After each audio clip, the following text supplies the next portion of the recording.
aberta a sessão e submeto ao colegiado a ata da sessão anterior. De acordo, presidente. Ata aprovada. De jovem, nesse né? Dentro da sistemática do voto, lançado antecipadamente, adotado por esta Câmara desde 2013, desde quarta-feira da semana passada, os votos foram lançados e todos os integrantes dos diversos colegiados tiveram acesso a esses votos e já se manifestaram. Na sessão, nós vamos chamar apenas os processos em que há pedido de preferência, destaque, sustentação oral. Os demais, nós divulgaremos o resultado após a sessão. E eu começo com os processos do SAGE. O item 3, o agravo de instrumento 063.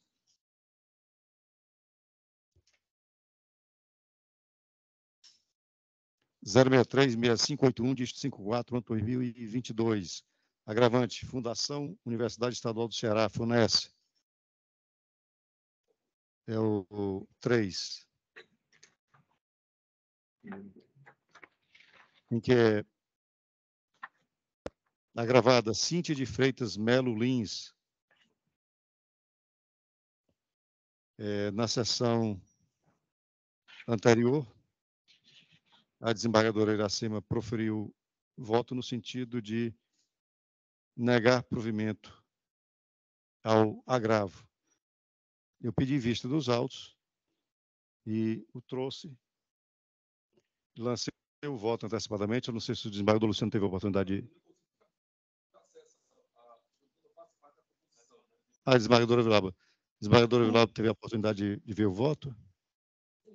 O voto foi no sentido de dar provimento ao agravo. E,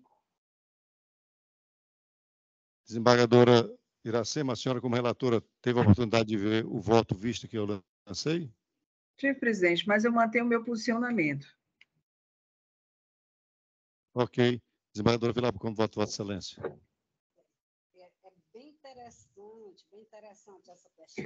Eu não estou ouvindo. Sem som. Bem interessante essa questão. Muito interessante. Muito interessante mesmo, né? Então, eu vou ler aqui só, né, conforme cláusulas 5.12 e 12.12, que é de somente participarão das fases subsequentes do concurso, prova de prática e prova de título, os candidatos aprovados na prova escrita, dissertativa, que forem classificados até o limite do quinto das vagas existentes para cada setor deste. Essa é a questão, né, do quinto, sabe? De uma vaga para cotista, né? E um cotista inscrito passou. E a desembargadora entende, né, Iracema, entende, e ficariam 4 remanescentes, 4 do quinto, né? Da vaga de cotista. Não. Aí iria exatamente para... Exatamente. Para ampla concorrência. Ampla concorrência, porque senão nós iríamos restringir. A classificação dele de cotista, né? E as outras 4 vagas iriam para ampla concorrência. Eu entendo a desembargadora Iracema. Ok. Vou programar o resultado. Agravo de instrumento conhecido e desprovido. Decisão por maioria. Eu chamo o item 4, apelação civil, sequência de 3 zeros, 40, 70, dígito 12.2015, em que é apelante Washington Luiz Macedo Fechini, e apelado do Ministério Público do Estado do Ceará, da relatoria da desembargadora Iracema. Ok.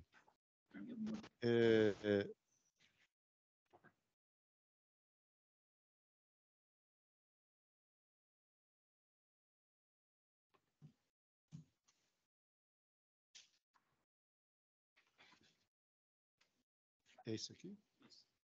Bom, esse processo teve o julgamento iniciado na sessão do dia 17 de julho, e a desembargadora Vilauba, integrante da turma julgadora, se deu por impedida, se declarou impedida, e por essa razão eu fui incluído na turma julgadora.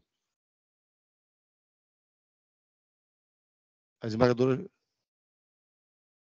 Eu não entendi.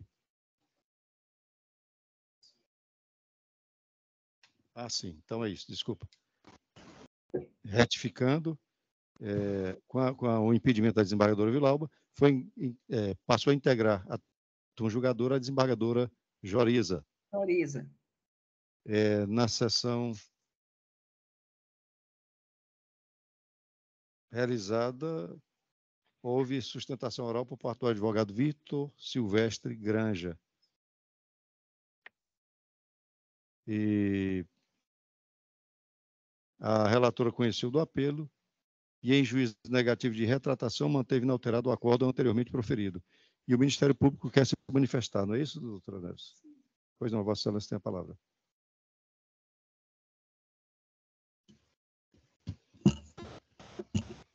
Boa tarde a todos.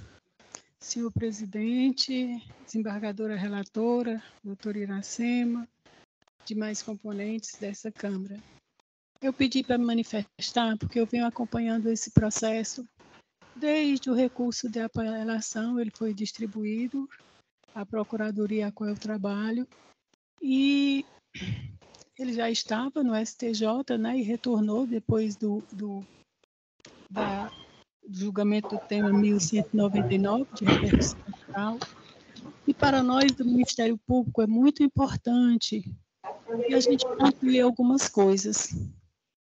Eu peço desculpas pela minha voz, eu estou recém-operada, e eu tomei a liberdade de encaminhar aos senhores uma minuta como se for um paper, né, um memorial, e nesse momento eu vou passar a ler, porque eu preciso enfocar essas questões importantes, que eu acho importante que a sociedade saiba, tome conhecimento que o Ministério Público, o Poder Judiciário, o Sistema de Justiça, estão empenhados, né, em combater a improbidade administrativa, em combater, em continuar com o Pacto da Constituição de 88, da moralidade administrativa.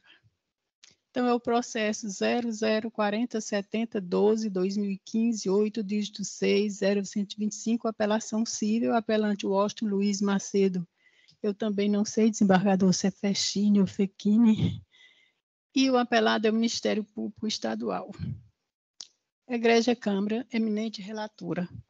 Trata-se de recurso de apelação civil em sede de ação civil pública por ato de improbidade administrativa, ajuizada pelo Ministério Público do Estado do Ceará em desfavor de Washington Luiz Macedo Fechini, submetida à reapreciação da condenação do réu no artigo 10, inciso 9, com base no que decidiu o Supremo Tribunal Federal ao julgar o tema número 1199 da repercussão geral. Sobre a matéria, é necessário trazer à baila a nova redação do caput do referido artigo e do inalterado inciso 9.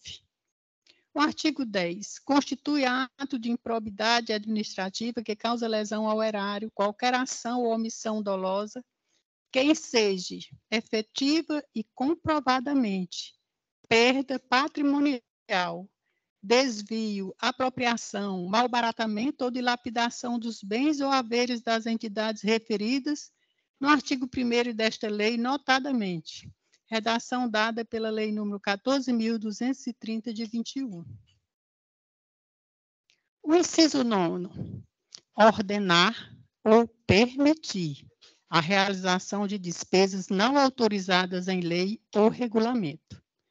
Percebe-se que, com a reforma legislativa, promoveu-se a exclusão da conduta culposa como modalidade de improbidade administrativa que causa lesão ao erário, e ainda passou a ser necessária a comprovação da perda patrimonial efetiva. No caso dos autos, conforme asseverou o promotor de justiça na exordial de folhas 2 às 15, o réu causou dano ao erário de forma dolosa ao conceder aumentos salariais a determinados servidores sem a devida autorização legal, no valor de R$ 109.294,01, danos suportados pelos cofres municipais. Nas palavras do agente ministerial, abre aspas, quanto ao dolo do ex-gestor, este ficou nitidamente caracterizado diante dos deliberados aumentos em benefício de servidores determinados. Não foi para todos. Fecho aspas. Durante a instrução processual, as provas colhidas corroboraram o efetivo dano ao erário e o dolo específico, consubstanciado no fim de obter proveito ou benefício indevido para si ou para outrem. No caso, os servidores Maria Lerejane Fequini Dantas Monteiro, João Macedo Moreira Júnior e Roberto Gabriel Farias.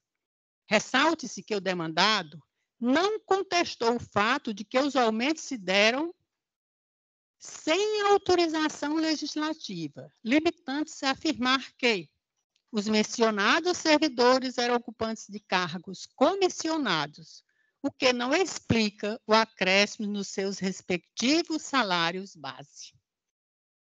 Dessa forma, é medida que se impõe reconhecer a conduta dolosa do réu em lesar o patrimônio público, gerando efetiva e comprovada perda patrimonial para o município de Missão Velha, uma vez que a concessão de aumentos a servidores determinados, sem autorização legislativa, não pode ser resumida a mero descuido ou negligência, mas sim a manifesta intenção de lesar o erário, uma vez que houve uso indevido do dinheiro público em benefício de terceiros. Nesse sentido, o Tribunal de Justiça do Estado do Ceará tem mantido condenações de gestores por atos dolosos de improbidade administrativa com fundamento no tema 1199 do Supremo. E aqui eu trago a colação, que já está com o senhor, e para não demandar muito tempo, a ementa de um julgado da lavra do desembargador Paulo Francisco Banhos Pontes, julgado em 10 de abril de 23. E aqui ele diz muito bem, no inciso 8º, tais acontecimentos não podem, pois, ser resumidos a mero descuido ou negligência por parte dos agentes políticos, mas manifesta intenção de lesar o erário, uma vez que houve uso indevido, uso do dinheiro público, causando indubitável e efetiva perda patrimonial.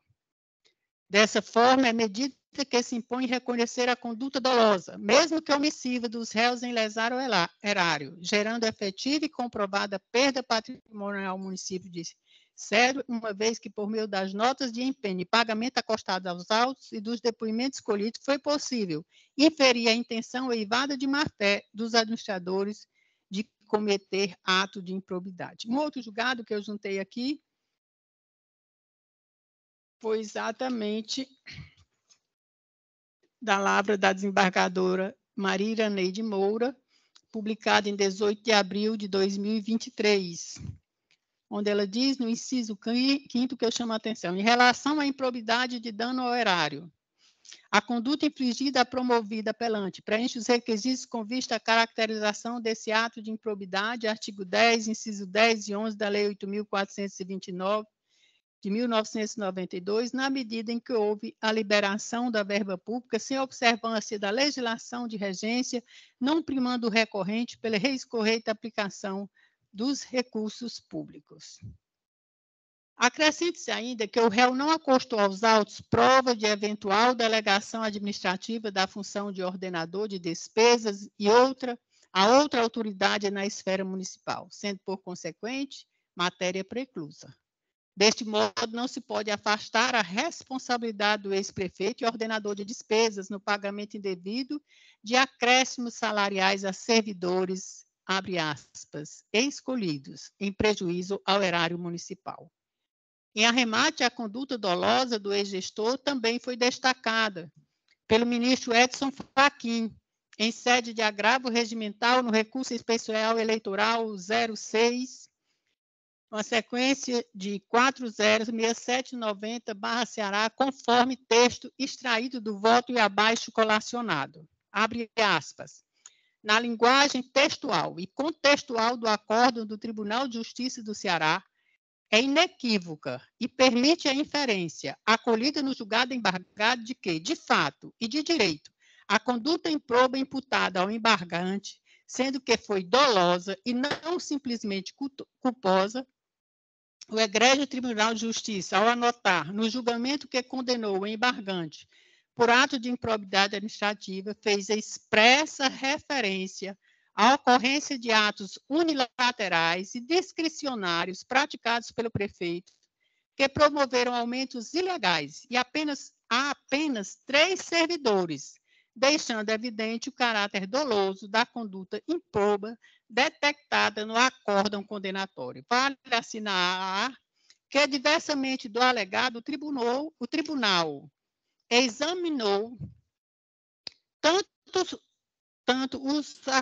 fundamentos da sentença exarada pelo juízo da comarca de Missão Velha, quanto do acórdão proferido pelo Tribunal de Justiça do Ceará na ação civil pública de que resultou a condenação do ora agravante, para deles extrair a conclusão alusiva à existência de dolo na conduta sindicada. TSE, agravo regimental no recurso especial eleitoral, número 060-006-790, Ceará, relator o ministro Edson Fachin, acordo de 1º de julho de 21, publicado no Diário da Justiça Eletrônico 142, datado de 3 de agosto. Senhores integrantes desta Câmara, diante do exposto, esta Procuradora de Justiça, representante do Ministério Público do Ceará em 2º grau, pugna pela manutenção da condenação do ex-gestor diante da inequívoca prática de ato doloso de improbidade administrativa, do qual decorreu efetiva e comprovada perda patrimonial ao município de Missão Velha, razão pela qual não há que se falar em reforma do entendimento sufragado no acordo de folha 844-860, que está de acordo com a Lei 8.429, de 1992, em sua atual redação, bem como com o decidido pelo Supremo Tribunal Federal no tema no 1199. São os nossos votos de que Vossas Excelências e requerimento mantenham a decisão que já foi prolatada por essa Câmara sob a relatoria da desembargadora Rosilene Facundo, quando convocada. Muito obrigada. Obrigado, doutora Neves. Meu voto foi acompanhando a relatoria e com o voto da desembargadora Joreza. Também acompanho a relatora. Proclamo o resultado. A decisão é no sentido de conhecer do apelo e, em juízo negativo de retratação, mantém inalterado o acordo anteriormente proferido. Eu chamo o item 14, apelação civil 007-3329, dígito 31.2016. Apelante Renata Albuquerque Costa. Apelado Comissão Executiva do Processo Seletivo, CEPS, da Universidade Vale do Acaraú. Da relatoria da desembargadora Iracema. Doutora Andriele, está presente?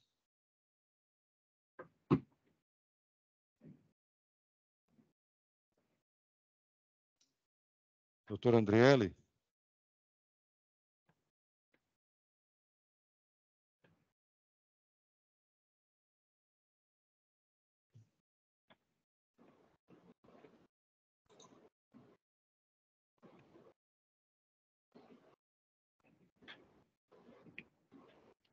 Boa tarde, excelências. Vocês conseguem ouvir? Sim, agora sim. A senhora dispensa a leitura do relatório?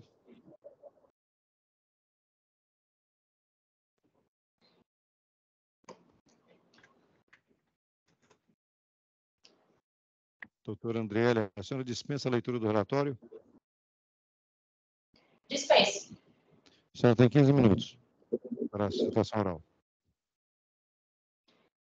Inicialmente, gostaria de desejar-lhes boa tarde e cumprimentar Câmara, na pessoa da desembargadora relatora, doutora Marina Sema. E este recurso trata-se de uma apelação interposta pela autora, que participou do processo seletivo regido pelo edital 12 de 2016 para provimento do cargo de professor efetivo do quadro de professores da Universidade Estadual Vale do Acaraú, especificamente para o setor de zoologia do curso de ciências biológicas. Contudo, na terceira fase do certame, qual seja a avaliação de títulos, teve seu direito absolutamente preterido, visto que não lhe foi atribuída a pontuação cabível à sua titulação, conforme previa o edital do concurso. Entretanto, mesmo tendo comprovado fartamente o direito líquido e certo, junto ao juízo de primeiro grau, teve sua segurança denegada, sob o argumento de que a banca examinadora fundamentou as notas aplicadas, não podendo o Poder Judiciário substituí-la para modificar o mérito da nota em face da autonomia didático-científica assegurada à Universidade pela Constituição de 88. Cumpre destacar que as pontuações atribuídas à candidata diferem muito da realidade de sua formação, bem como da lei que rege o concurso público, que naquele momento era o edital 12 de 2016. Ao avaliar a titulação de doutora da candidata, devidamente comprovada, com base na sua tese, foi aplicada pela comissão uma pontuação a menor, pois foi avaliado não a titulação da autora, mas a tese do seu doutorado, o qual não estava previsto no edital do concurso. No edital era previsto doutorado na área de zoologia e foi avaliada a sua tese e não a sua titulação. Por isso, concedido pontuação menor. Outro sim, ao proceder com a avaliação, ferindo o princípio basilar dos concursos públicos, que é o princípio da vinculação ao instrumento convocatório, ou seja, o próprio edital, porque foi atribuída pontuação diferente daquela que o edital previa. No que se refere à atribuição de pontuação divergente relativa às suas experiências, outro direito líquido e certo da autora que foi ferido,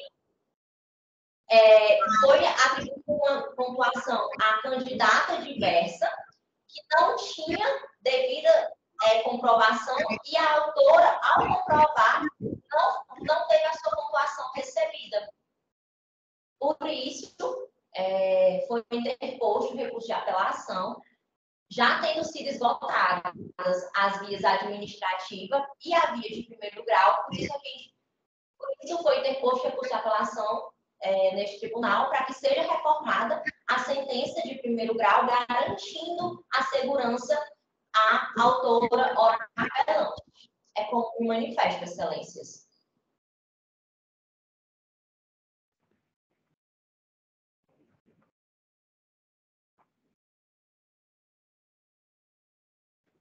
Obrigado, doutora. Eu passo a palavra à desembargadora Iracema, relatora do feito. Boa tarde, presidente, doutora Andriele, parabéns, mas, olha, o edital é a lei do concurso, então eu vou ler, em homenagem à sua sustentação, apelação civil, mandado de segurança, concurso, preterição, prova de tiros, experiência profissional, exame de mérito administrativo, impossibilidade. O edital é a lei do concurso. Precedência do STJ e desta Corte de Justiça. Recurso conhecido e não provido. Estou mantendo a decisão de primeiro grau. Ok. Eu acompanho o voto da relatora, como voto da desembargadora Vilauba.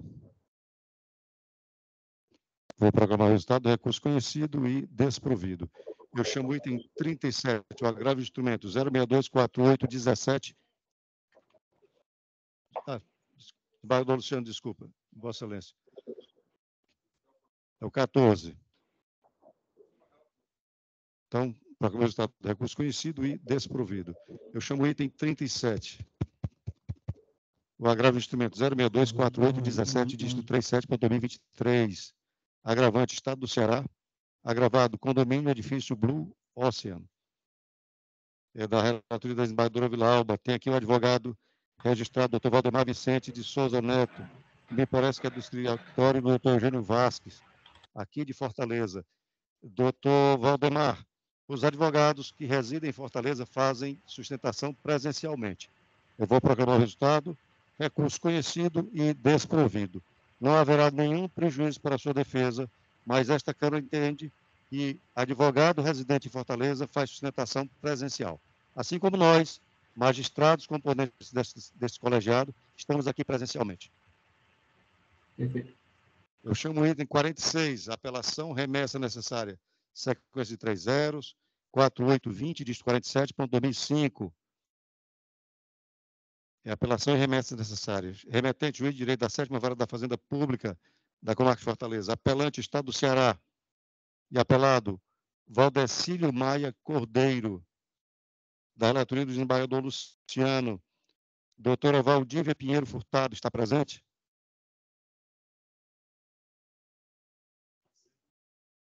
Então, vou proclamar os resultados. Recurso conhecido e provido. Eu chamo o item 51, apelação, remessa necessária.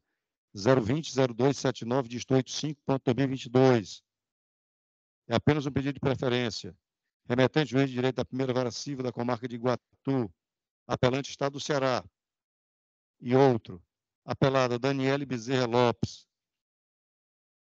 Da relatoria do desembargador Luciano. Pedido de preferência feito pelo doutor Matheus Linhares Rego. Vou proclamar o resultado. Remessa necessária conhecida e parcialmente provida. Apelações desconhecidas e desprovidas. Chamo o item 58. Apelação civil, sequência de 3 zeros, 1100. Repetindo, sequência de 3 zeros, 1103, dígito 05.2000. Apelante, município de Santana do Cariri. Apelado, José Fernandes Maia. Da relatoria do desembargador Luciano. Doutor Raimundo Soares Filho, está presente? Presente, excelência. O senhor dispensa a leitura do relatório? Dispensa, excelência. Eu tenho 15 minutos, então. Em memoriais enviados ao doutor relator, nós chamamos uma atenção especialmente só para um caso de coisa julgada. O tribunal, antes, como era conhecimento de todos, entendia que o município do Ceará não tinha legitimidade para cobrar multas do TCM. Com base nisso, o doutor desembargador Gleidson Pontes reconheceu a ilegitimidade do município de Santana e extinguiu a ação no embargo à execução.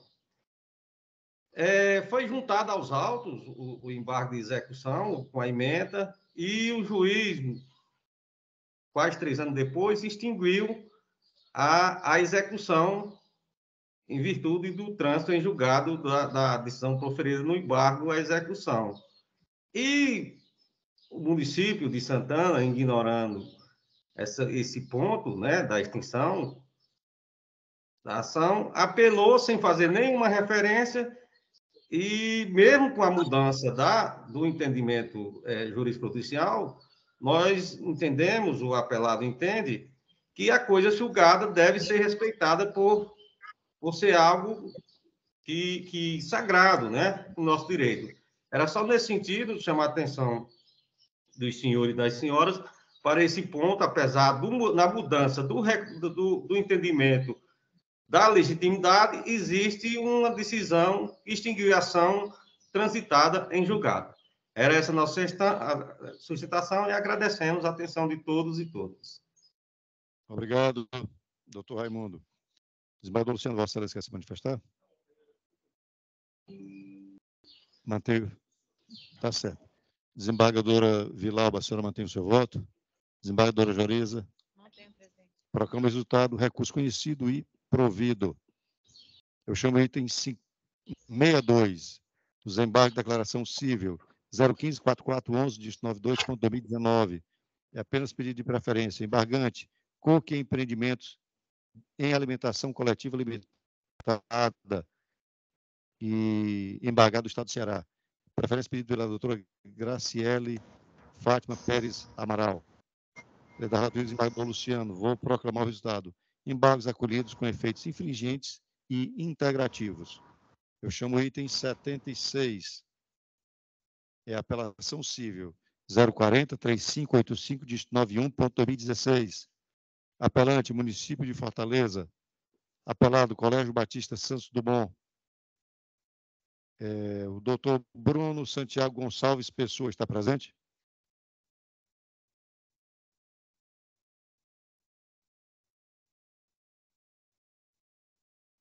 O senhor tem, então, dispensa a leitura do relatório? O senhor tem 15 minutos, então.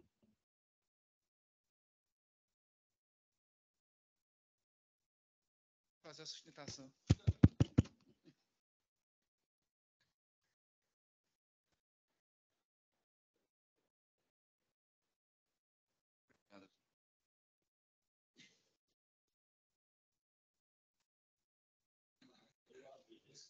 Obrigado pela gentileza.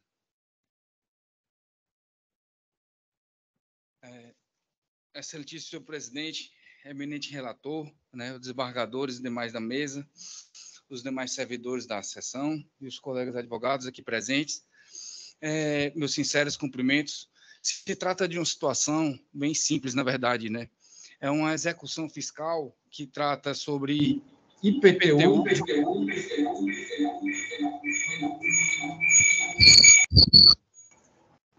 de 2012, 2013 e 2014. Estão ouvindo? Sim. Contudo, temos que o colégio se trata de entidade sem fins lucrativos e de assistência social, nos termos do artigo 150, 6C da Constituição Federal e 14 do CTN, né?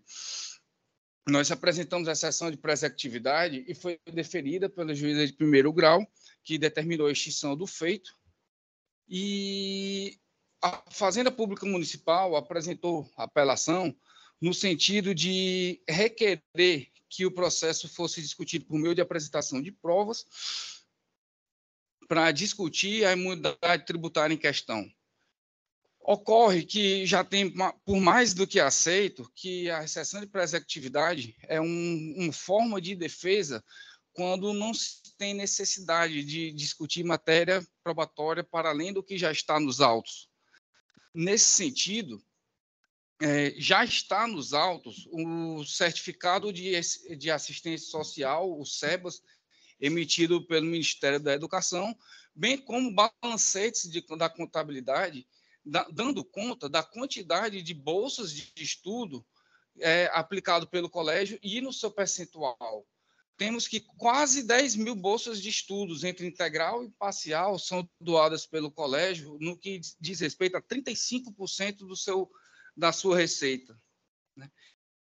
O que nós temos a discutir nessa questão são 2 pontos, somente 2 pontos.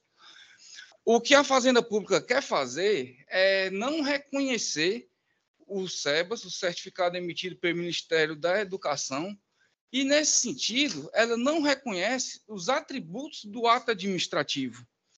Nesse contexto, o atributo da presunção da legalidade, da legitimidade, da veracidade dos atos administrativos é a qualidade conferida pelo ordenamento jurídico que fundamenta a fé pública de que são dotadas as manifestações de vontade expedidas por agentes da administração pública e por seus delegatários no exercício da função administrativa. A Fazenda Pública Municipal, simplesmente, sem apresentar prova nenhuma do contrário, olha e diz, tem o SEBAS, mas eu digo que o Colégio Batista não tem os requisitos da imunidade tributária. E eu pergunto, sobre quais provas ela fala isso? Nenhuma prova. Ela fala de uma forma genérica e abstrata durante todo o processo. E aí a gente discute um outro ponto, é uma questão da distribuição do ônus da prova no que diz respeito à matéria tributária. Não temos como comparar a estrutura técnica, a estrutura humana, a força que o Estado tem em relação ao contribuinte particular. E, nesse sentido, eu gostaria de ler um trecho de decisão do Supremo Tribunal Federal que fala no recurso extraordinário 611.510, cujo relator foi a ministra Rosa Weber, ela fala o seguinte: presume-se a vinculação, tendo em vista que impedidas as entidades arroladas no artigo 156-C da Carta Política de distribuir qualquer parcela do seu patrimônio ou de suas rendas, sob pena de suspensão ou cancelamento do direito à imunidade, do artigo 14.1, parágrafo 1º do Código Tributário Nacional. E aí eu enfatizo nesse momento: para o reconhecimento da imunidade, basta que não seja provado desvio de finalidade, ônus que incumbe ao sujeito ativo da obrigação tributária. Né? Atender ao pleito da Fazenda Pública Municipal é discordar da distribuição do ônus, da distribuição do ônus probatório e não aceitar, inclusive, a orientação do Supremo Tribunal Federal no sentido de que compete ao sujeito ativo provar o alegado e não a parte do contribuinte. O Superior Tribunal de Justiça também tem entendimento na mesma linha. Ela diz, né, no recurso especial 169.835, julgado de 16 de novembro de 2017, ele entende que a imunidade tributária comprovada de plano pode ser suscitada em exceção de pré-executividade e há presunção relativa de que seu patrimônio é revertido para suas finalidades essenciais. Assim, é que caberia à Fazenda Pública, nos termos do artigo 333, inciso 2 do CPC, apresentar a prova do contrário. E aí eu peço que seja levado em consideração esses dois princípios, o princípio da administração do direito administrativo e do princípio da distribuição do ônus da prova no direito tributário, para que seja apresentada pela Fazenda Pública Municipal e não distribuído esse ônus para o contribuinte, no sentido de que a sentença de primeiro grau seja mantida. Obrigado. Desembargadora Juarez, Vossa Excelência, a palavra. Obrigada, presidente. Parabéns ao advogado pela sustentação. Mas eu mantenho o meu entendimento, já lançado para votação provisória, e em respeito eu vou ler alguns trechos da proposta de minuta, presidente. Não há dúvida de que a matéria de imunidade tributária, sendo questão cognoscível de ofício, pode ser invocada por meio de exceção de pré-executividade, mas desde que amparada em prova pré-constituída, o qual o mandado de segurança.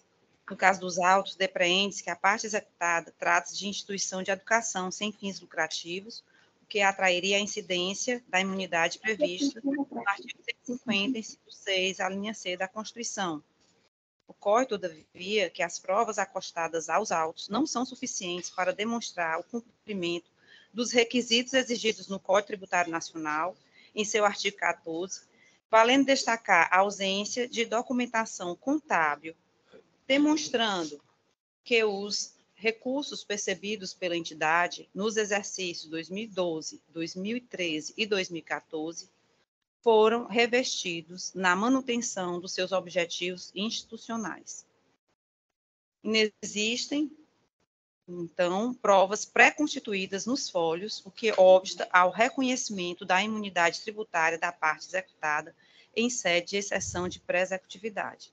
Diante de tais fundamentos, tem-se que a rejeição da exceção de pré-executividade com retorno dos autos à origem são medidas que se impõem.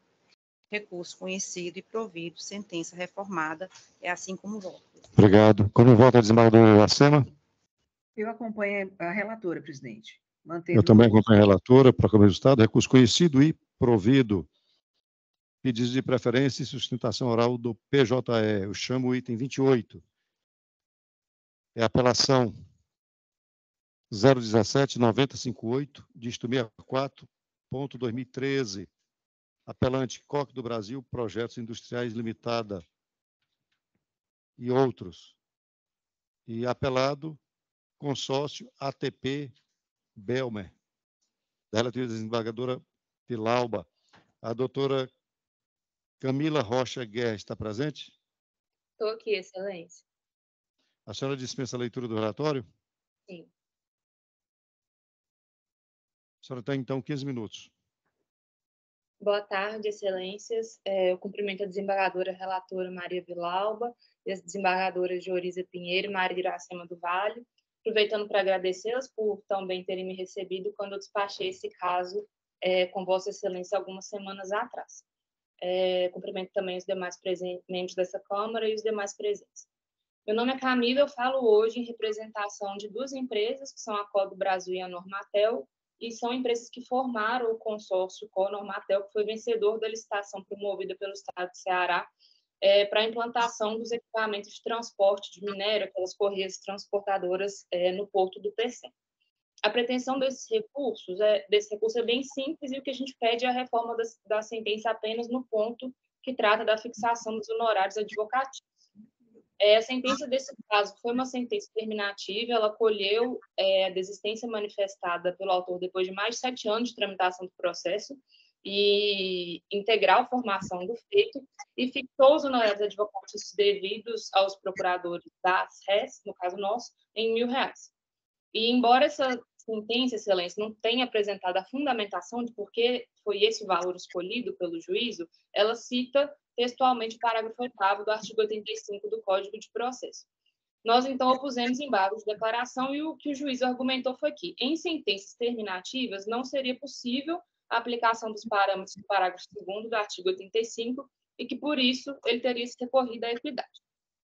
É esse o fundamento basilar da sentença apelada e, com todo respeito, excelência, sabemos que isso é uma inverdade, porque o parágrafo 6º desse mesmo artigo 85 diz textualmente o contrário e ordena a aplicação dos parâmetros do parágrafo 2º, independentemente do conteúdo da sentença, inclusive nas sentenças terminativas.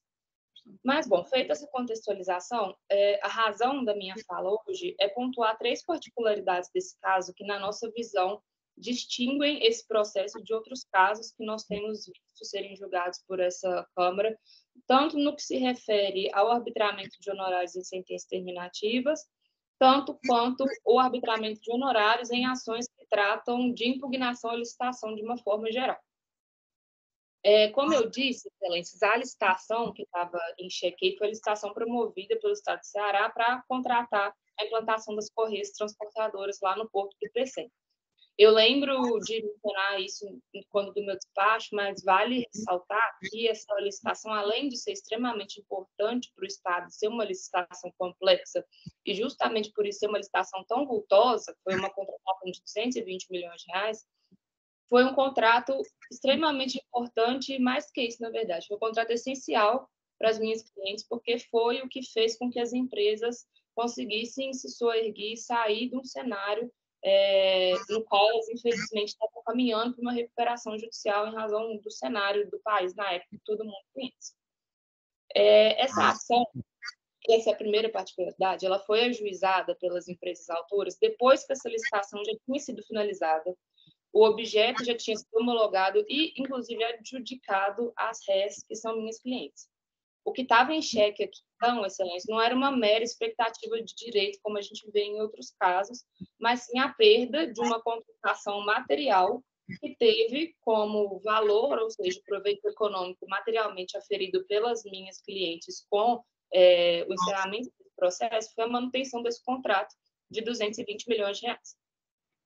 A segunda questão é que essa sentença extinguiu o processo depois de mais de 10 anos que essa licitação já tinha sido encerrada. E o que acontece? Desse fato, decorre que está prescrita, e já estava quando a sentença foi proferida, toda e qualquer pretensão para a nova impugnação dessa mesma contratação. E onde que eu quero chegar com isso? É que essa ação, excelência, foi a única e última oportunidade, tanto que as autoras dessa ação quanto qualquer outra pessoa tinham para questionar o contrato em questão. E tendo o processo sido extinto depois de transcorrido esse lapso prescricional, na nossa visão, o efeito concreto dessa sucumbência foi a manutenção do contrato firmado pelas minhas clientes no valor, como eu disse, de R$220 milhões. E por isso entendemos que esse é o proveito econômico indiscutivelmente aferido nessa ação. Diferentemente de outros casos, como a gente viu vários precedentes que tratam, por exemplo, de ação de execução fiscal, em que é proferida uma sentença terminativa, e nesses casos, de fato, é possível dizer que não existe proveito econômico concreto, porque a Fazenda tem outros meios para cobrar essa dívida do executado. Nesse caso aqui, diferentemente desses casos que eu citei anteriormente, o encerramento da ação teve como efeito concreto a impossibilidade futura de nova discussão ou pretensão de nulificação desse contrato. Então, o efeito concreto da sentença terminativa do feito foi o fim definitivo da possibilidade de nova desconstituição desse contrato, tornando, de novo, definitiva e imutável essa contratação que foi firmada. Por fim, Excelência, esse é o último ponto. No plano dos fatos, eu queria ressaltar que qualquer pesquisa muito simples no Google mostra o poderio econômico das autoras dessa ação, que são empresas que têm pleníssimas condições de arcar com o arbitramento dentro dos parâmetros legais. E mais do que isso, com todo respeito, nossa visão é que esse tipo de sentença, como a que foi proferida nesse caso, que valora o trabalho dos causídicos ao longo de mais de 7 anos em um processo em que estava em xeque uma contratação de tanta importância, tanto para o Estado quanto para a minha cliente, que celebrou esse contrato, e no final do processo arbitrar os honorários em um valor, infelizmente, significante quanto R$1.000. Nesse caso específico, inclusive, a gente vê que o que aconteceu é exatamente o efeito do que eu estou dizendo. A permissibilidade do ajuizamento de ações que são nitidamente temerárias. Essa, desembargadores, a terceira ação ajuizada pelos mesmos autores foi exatamente o mesmo objeto. Primeiro foram ajuizados 2 mandados de segurança. Os 2 mandados de segurança foram extintos por ausência de condição da ação, necessidade de dilação probatória, e aí o autor ingressou na via ordinária. Sabendo que na via ordinária, se perdesse, como sabia que perderia, ele seria condenado ao pagamento de honorários advocatícios com base nos critérios legais, ele atribuiu a causa o valor de R$50. R$50 em uma ação anulatória de anulação de um contrato de 250.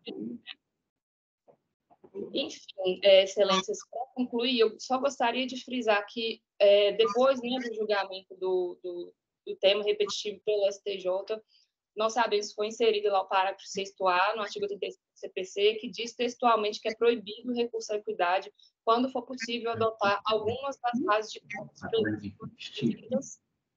No caso, nós estamos defendendo que os honorários deveriam ter sido arbitrados com base no proveito econômico que ele demanda.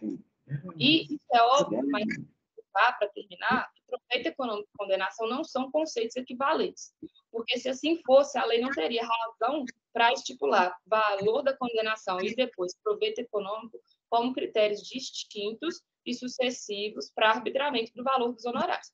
É justamente por isso que ela diz que, não havendo condenação, como é o presente caso, utilizamos o valor do proveito econômico para aplicar os percentuais das faixas pré-estabelecidas pelo legislador. E é por essas razões que nós estamos pedindo a reforma da sentença para que os honorários sejam arbitrados conforme os parâmetros objetivos do parágrafo 2º do artigo 85. É isso, Excelência. Obrigada. Obrigado. Desembargadora Vilauba. Excelência, eu mantenho o meu voto. No sentido de... Recurso conhecido desprovido. Ok. Sentença mantida. Desembargador, quem vota com a senhora? Desembargadora Joriza? Eu acompanho a relatora. Eu também. Então, para começar, recurso conhecido e desprovido. Eu chamo o item 48, é um pedido de preferência. Embargo de declaração de número, sequência de 308482, dígito 14.2012, em que é embargante município de Viçosa do Ceará e embargado Plínio Belchior Fontinelli Magalhães.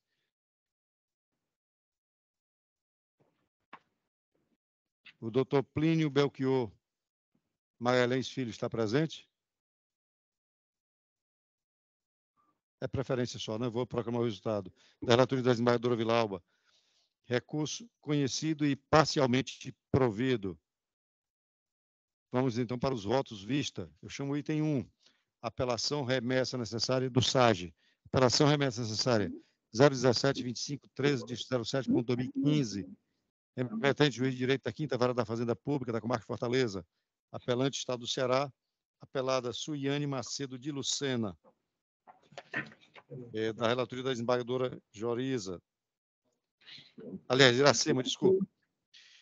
Na sessão de julgamento realizada no dia 26 de junho, a desembargadora Iracema proferiu voto no sentido de conhecer do reexame necessário e conhecer da apelação para negar provimento, confirmando a sentença. O desembargador Luciano pediu vista dos autos para melhor exame da matéria. Na sessão do dia 3 de julho, o desembargador Luciano apresentou o voto divergindo da relatora. Eu apresentei voto acompanhando a relatora e, em face da divergência apresentada, diante do resultado não unânime, nós fomos, então, para o quórum ampliado. Na sessão de julgamento realizada no dia 10 de julho, o desembargador Luciano apresentou o voto vista. Mas isso aqui já foi dito, né? Ah, sim. Ele apresentou o voto vista pedindo vênia à relatora, mas divergindo do entendimento dela.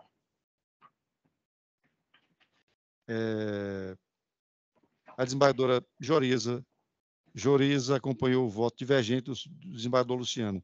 Em seguida, a desembargadora Vilauba pediu vista. Está em mesa, desembargadora? Pois não?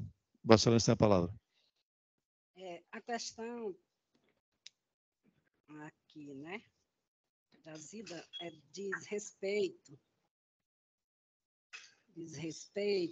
à sentença proferida pelo juiz da 5ª Vara da Fazenda Pública, que julgou procedente o pedido autoral, condenando o Estado a pagar à autora parcela devida a título de auxílio moradia no valor nominal de R$ 4.377,93 mensais, de forma retroativa, desde julho de 2015, data em que a autora entrou em exercício nesta comarca de Fortaleza e teve cessado tal benefício até novembro de 2018, data em que a decisão liminar na ação ordinária foi revogada. Fecho aspas. Muito bem. Aqui está se tratando, né, de uma juíza, a doutora Suiane Macedo de Lucena, que pede, né, este auxílio. Na sessão, Vossa Excelência já fez o distingue, né, aí como se fala, de quem votou, deixou de votar e como chegou até aqui. A questão desse auxílio moradia, ela teve, né, o seu início em virtude de uma lei que é vedada a concessão de adicionais de vantagens não previstas, bem como em base de limites superiores aos nelas fixados, que dizia que se duas pessoas em exercício da mesma função não poderiam, né, receber esse auxílio, ajuda de custo para moradia nas localidades em que não houver residência oficial à disposição do magistrado, que não é o caso aqui. A fim de regulamentar a questão, o Conselho Nacional de Justiça editou a resolução número 199/2014, a qual fixou critérios nos seguintes termos. Artigo 1º. Ajuda de custo para moradia no âmbito do Poder Judiciário, prevista no artigo 65, 2 da Lei Complementar 35, de 14 de março de 1979, de caráter indenizatório, é devida a todos os membros da Magistratura Nacional. Artigo 3º. O magistrado não terá direito ao pagamento da ajuda de custo para moradia quando houver residência oficial à sua disposição, ainda que não a utilize, inativo, licenciado sem percepção de subsídio, PCB ou pessoa com quem resida vantagem da mesma natureza, de qualquer órgão da administração pública, salvo se o cônjuge ou companheiro mantiver residência em outra localidade. Então, neste momento que o CNJ, o CNJ determina dessa forma, ocorre a apelada fica, né, nessa questão de não perceber esse auxílio.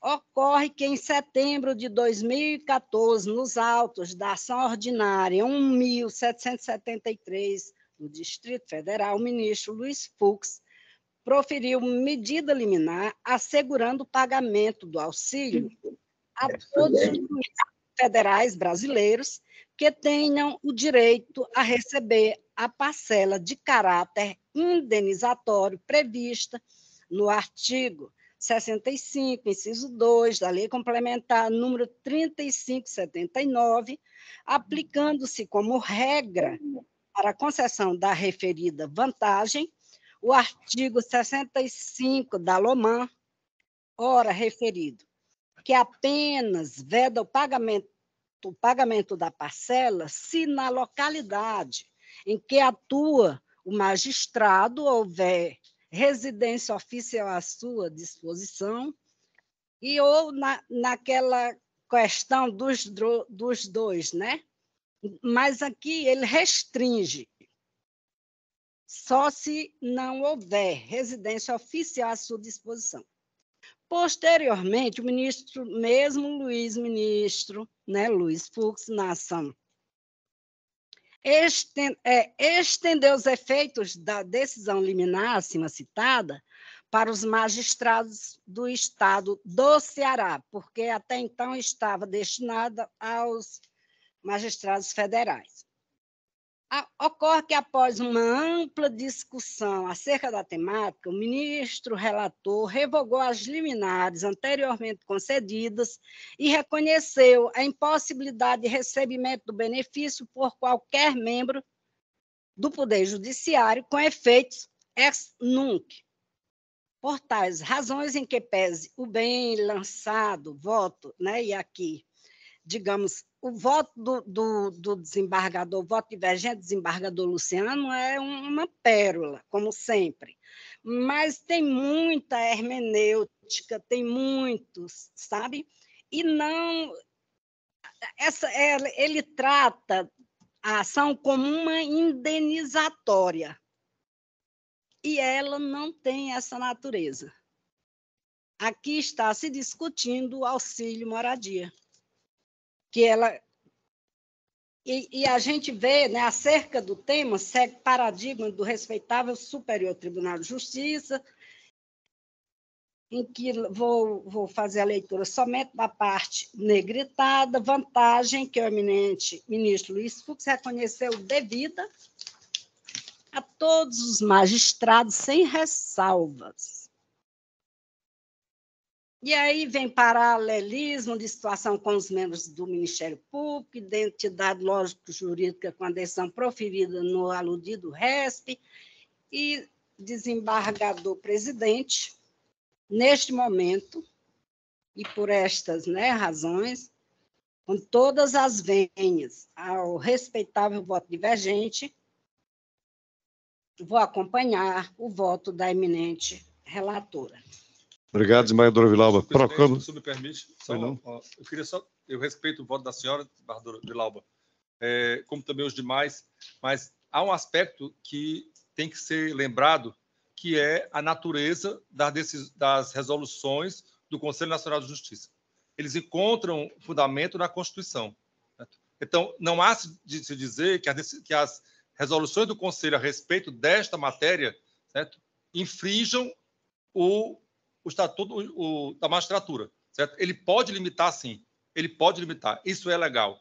Um outro aspecto que eu acho que merece uma reflexão, desembargador Washington, desembargadora Joriza, desembargadora Iracema, é que, de fato, a liminar que concedeu esta gratificação, ela foi revogada. Ela foi revogada, certo? Com um aspecto de que, um aspecto não comum, de que o que havia sido percebido, não teria que ser devolvido. Desta forma aqui, a autora, ela deseja receber, certo? O que era proibido por uma resolução do Conselho, que depois foi negada por pela própria decisão do relator, né, ela quer receber uma indenização, e é a indenização, desembargador Vilauba, a respeito, uma indenização que foi revogada, né, quem concedeu revogou, né, a decisão e ressalvou para aqueles que perceberam com base na boa-fé e tudo mais. Ela não percebeu, certo? Então, aqui, a gente vai dar a ela um direito que nenhum de nós teve, certo? Mas que percebeu de forma indevida, a pedido pelo relator, ressalvada a não devolução pela natureza da boa-fé. Então, vai se dar para ela aquilo que não é devido. Certo? Então, eu só queria fazer essa ponderação apenas sustentando o meu voto. Certo? Obrigado, desembargador Luciano. Proclamo o resultado. Reexame necessário não conhecido e apelação conhecida e desprovida. Eu chamo o item 2. É a apelação civil 017-8697-08.2017. Apelante Instituto AOCP e outro. E apelado Francisco Tiago da Costa Eusébio. É da minha relatoria.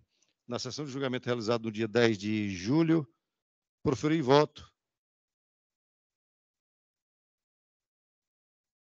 no sentido de conhecer as apelações dos réus e da remessa necessária para negar-lhes provimento. Em seguida, o desembargador Luciano pediu vista dos autos para melhor exame da matéria. Está em mesa, desembargador Luciano? Está em mesa. Pois não, Vossa Excelência tem a palavra. Pois não. É curto, eu vou só passar a leitura. Conforme o relatório de páginas 1130 a 1133, trata-se de apelações cíveis interpostas pelo Instituto AOCP e pelo Estado do Ceará contra a sentença proferida pelo juiz da 13ª Vara da Fazenda Pública, as páginas 1032 e 1039, que julgou procedente a ação ordinária ajuizada por Francisco Tiago da Costa Eusébio, em face dos ora apelantes. Iniciado o julgamento do recurso, o eminente relator, desembargador Washington Luiz Bezerra de Araújo, proferiu seu voto conhecendo das apelações cíveis para negar-lhe provimento. Para melhor exame da matéria, pedi vista dos autos e o relatório no essencial. De início, transcrevo o dispositivo na sentença, de página 1039, em que diz, diante do exposto, sopesando as peculiaridades do caso concreto, em consonância com o princípio da razoabilidade da jurisprudência assente, julgo procedente o pleito autoral, com fundamento no artigo 4871 do CPC, reconhecendo a ilegalidade da eliminação do autor do concurso público para provimento do cargo de soldado de carreira de praças da Polícia Militar do Ceará. Em consequência a este reconhecimento e considerando a aptidão do autor na segunda etapa do concurso, inspeção de saúde, deve ele continuar participando do certame, inclusive no curso de formação, sem qualquer prejuízo em relação aos demais candidatos, sendo-lhe garantidas, em decorrência lógica da aprovação desta última fase, sua nomeação e posse no cargo. E defiro, igualmente, o requerimento de abono das faltas do curso de formação, desde o início até a data em que efetivamente foi garantida sua participação por meio de decisão liminar. Face à sucumbência, condeno os requeridos aos pagamentos de honorários advocatícios no importe de R$2.000, sem custas por expressa internação legal. E continuo eu. Em que pese o juiz ACO não ter observado na sentença o duplo grau de jurisdição obrigatório destes autos, constata a necessidade de submissão do feito ao reexame de ofício, nos termos do artigo 496.1 do CPC, não sendo o caso de aplicação das ressalvas dos parágrafos 3º, condenação ou proveito econômico obtido na causa for de valor certo e líquido inferior aos patamares dos incisos 2 e 3, e o 4º, sentença fundada em súmula de Tribunal Superior, acordo do STJ, o STF ou STJ, em recurso repetitivo, incidente de resolução de demandas repetitivas ou de assunção de competência ou entendimento coincidente com a orientação vinculante firmada pelo próprio ente público em manifestação, parecer ou súmula administrativa. Assim, deve ser autuada a remessa necessária. Ademais, verifica-se que na sentença os réus foram condenados a pagar honorários advocatícios ao patrono do autor. Desse modo, o Estado do Ceará restou condenado ao pagamento de verba honorária em favor da Defensoria Pública, que representa o autor desde o início da demanda.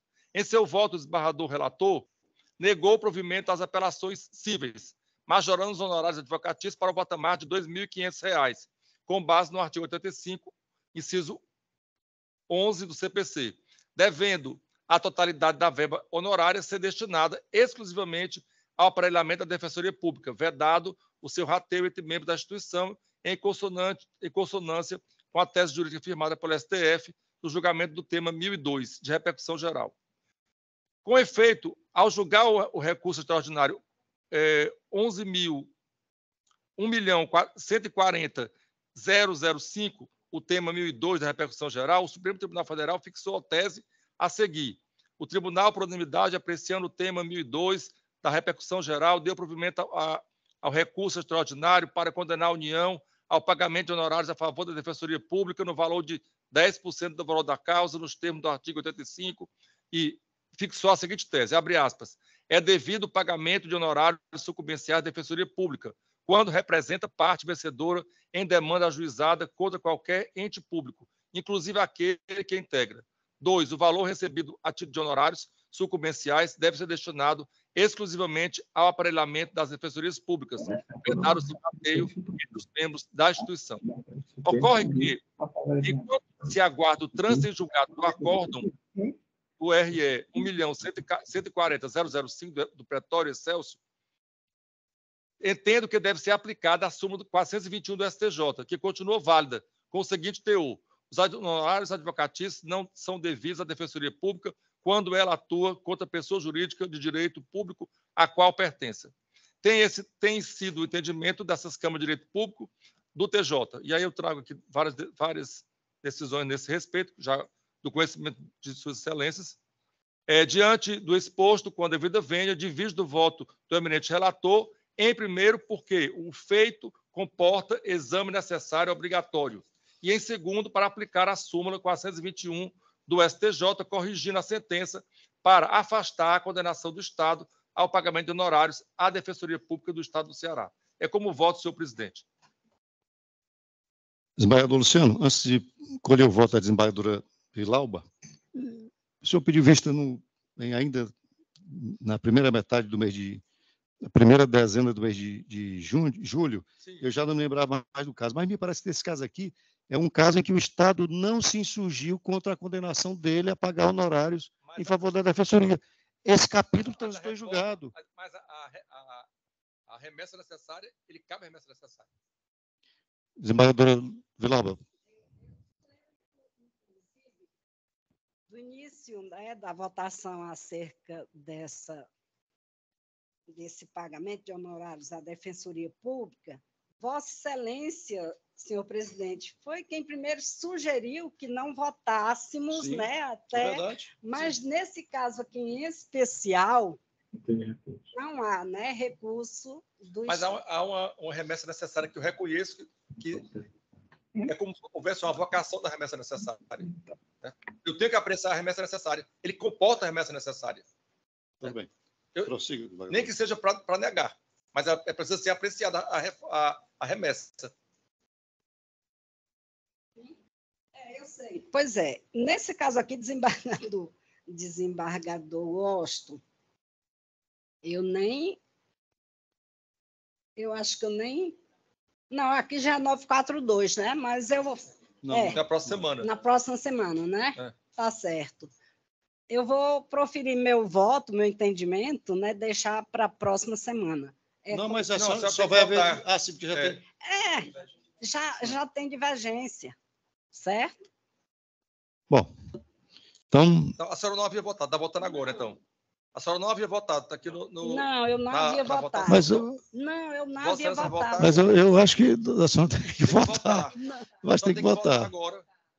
A senhora pode até mudar de entendimento na próxima semana, mas hoje a senhora tem que se manifestar. Não, então eu acompanho. Eu, na verdade, a história do 942, né? Senhor presidente, eu vou pedir vista. É melhor. É melhor, certo? Vista concedida. Porque ele, na verdade, toca, né, no reexame necessário. Ok. Vamos lá.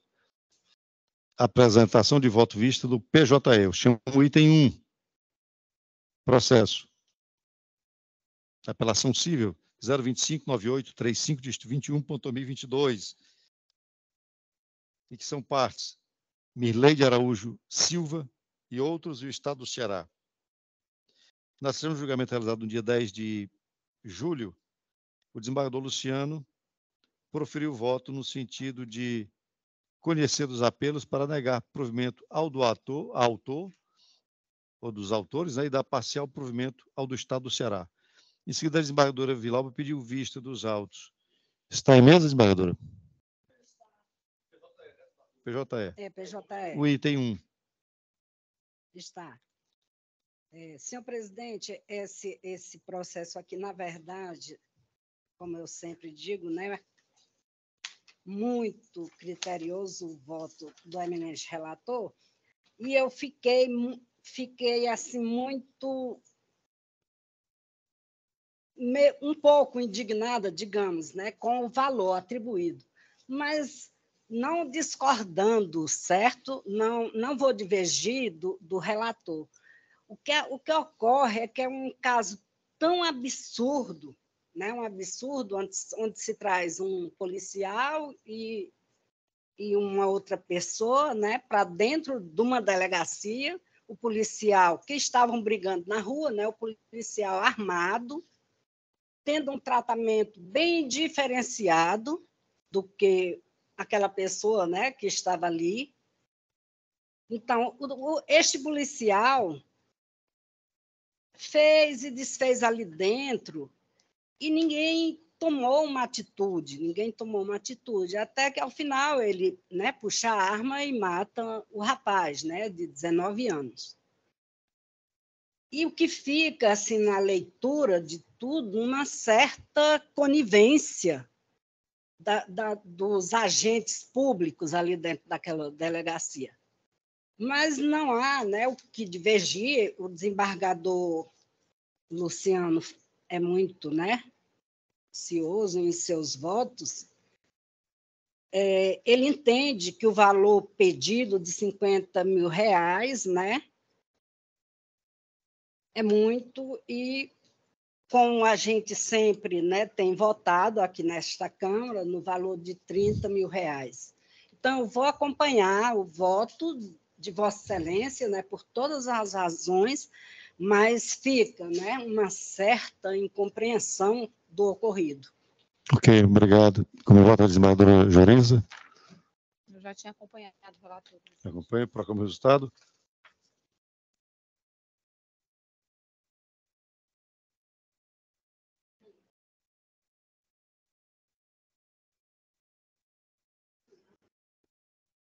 Apelos conhecidos e desprovido o do autor e parcialmente provido o do Estado do Ceará. Decisão unânime.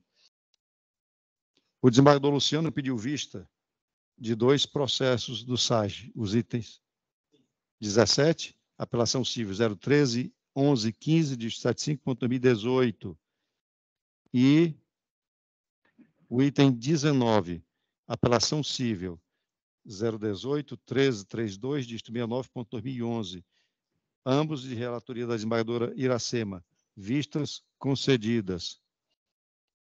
Processo com voto divergente no SAGE. Eu chamo o item 35, agravo de instrumento 0623108, dígito 64.2023, em que é o agravante Valdenise dos Santos Lima e agravado município de Ocara, da relatoria da desembargadora Vilauba.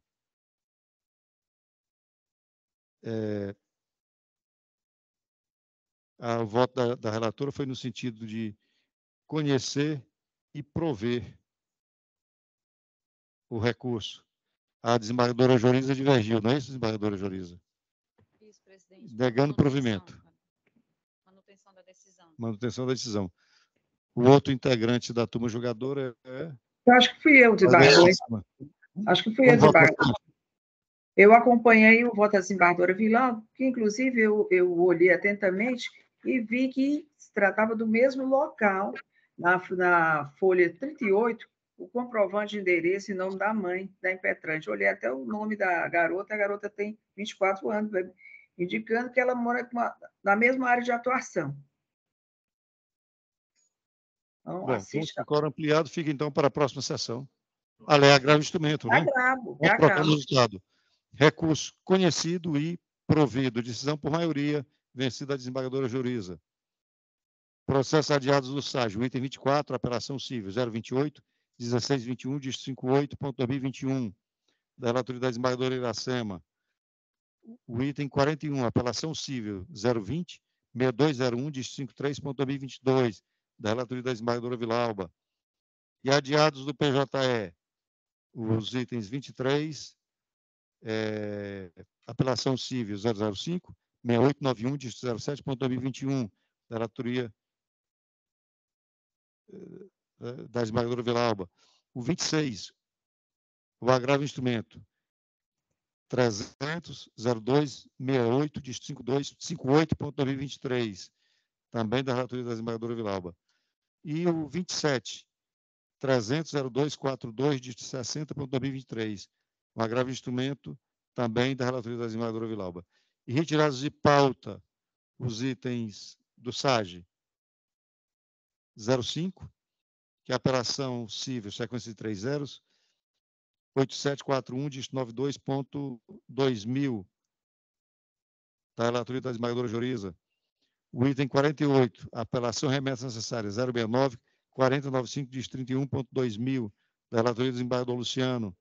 O item 54, apelação civil 029, 0573, dígito 89.2022, da relatoria do desembargador Luciano. E o 81, é a apelação civil 020, 7208, dígito 06.2023, da relatoria da desembargadora Vilalba. Retirado da desembargadora Joriza. E tem mais do SAG, né? Os itens, também retirado de pauta, os itens 63, embarque de declaração 06221, 78, dígito 17.2021. E são os mesmos números? Os processos são 4 embarques de declaração e mudam aqui apenas a sequência. Então, são todos os relatorias do desembargador Luciano, todos retirados de pauta. E retirado de pauta do PJE, o item 70, apelação civil 020, 24, 16, 75.2022, da relatoria da desembargadora Joriza. Vencemos a pauta e eu indago. Algo mais a tratar? Nada mais havendo a tratar, declaro encerrada a sessão, agradecendo a presença de todos. Uma boa semana de trabalho a todos.